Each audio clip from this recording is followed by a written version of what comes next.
Every few months, it happens again. A football match, a racist chant, another apology, another headline. To most people outside South America, it's just football culture, passionate fans, a few idiots in the crowd, nothing more. But if you ask a different question, not why do these chants happen, but why do they happen so often in one particular country, you end up somewhere completely unexpected. Because Argentina didn't simply become a country. For more than a century, it tried to become Europe. Today, Argentina is often described as the most European country in Latin America. Walk through Buenos Aires and you'll hear it yourself.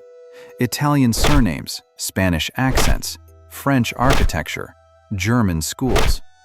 Entire neighborhoods built to resemble Paris or Madrid.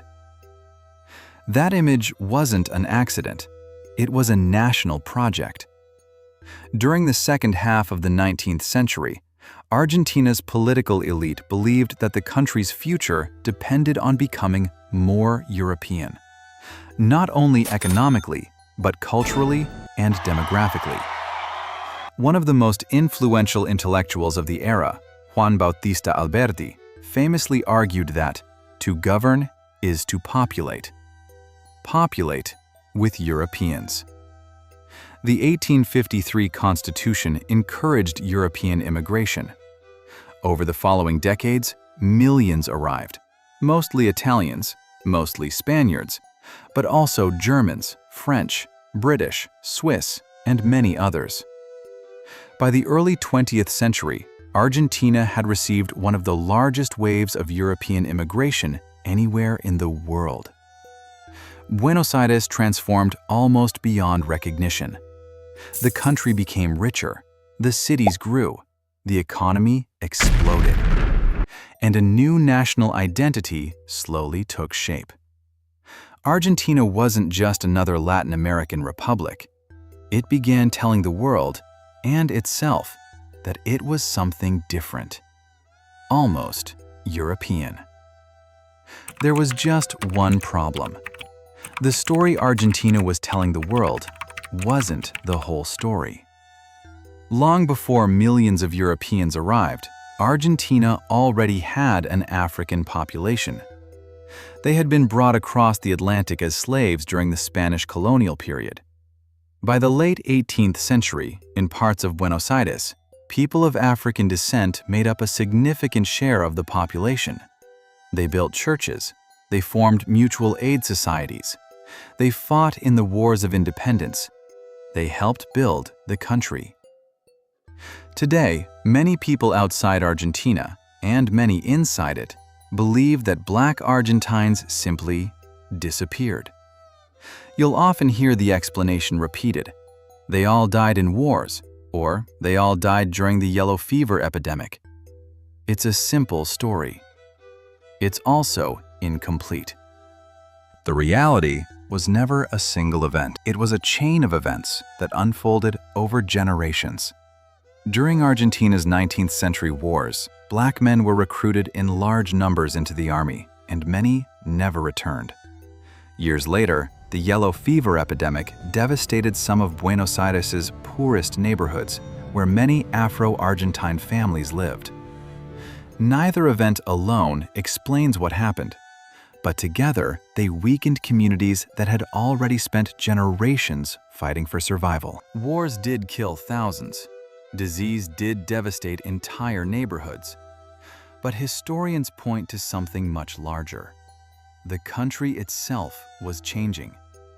Mass European immigration dramatically altered the demographic balance. Generations of interracial marriages meant many descendants of African families were no longer classified as Black by census officials. And over time, Argentina increasingly stopped seeing them, even when they were still there.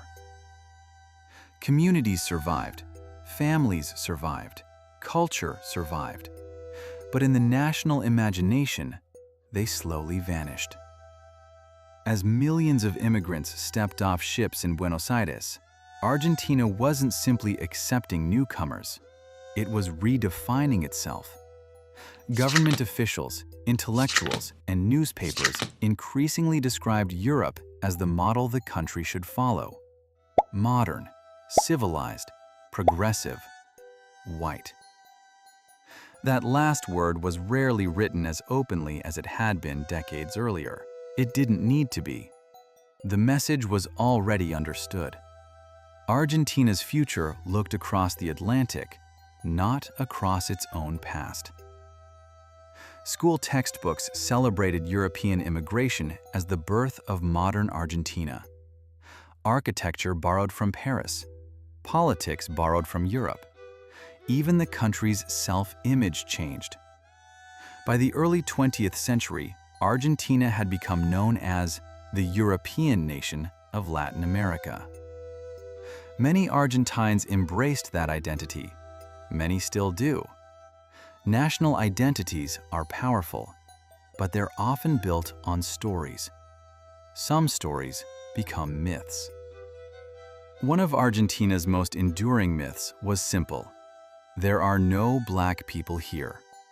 Not because anyone proved it, but because generations grew up hearing it repeated. Again and again and again. Afro-Argentine communities continued to exist. Their traditions continued. Their descendants continued. But they became increasingly invisible in public life, rarely appearing in school lessons, rarely appearing in museums, rarely appearing in television, rarely appearing in the way the nation described itself. When a country tells itself the same story for long enough, eventually it stops questioning it. Now, go back to the football stadium. Another racist chant, another monkey gesture, another player targeted because of the color of his skin, another apology the next day.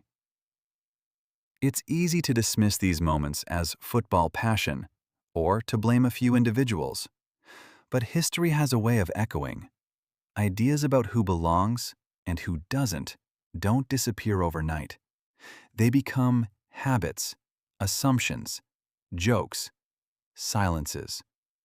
Sometimes they become chants sung by thousands. None of this means every Argentine is racist. No country can be reduced to its worst voices. But it does mean history matters, because the stories nations tell about themselves shape the way future generations see everyone else. Argentina is not unique because it encouraged European immigration. Many countries did. It is not unique because racism exists. Sadly, many societies still struggle with it. What makes Argentina different is how completely one national story came to overshadow another. A country that convinced itself it had become Europe slowly forgot part of the people who had always been there. History doesn't disappear. Sometimes it survives in old census records, sometimes in forgotten neighborhoods, sometimes in family photographs. And sometimes it echoes through a football stadium, where thousands of voices repeat something without ever asking where they first learned to say it.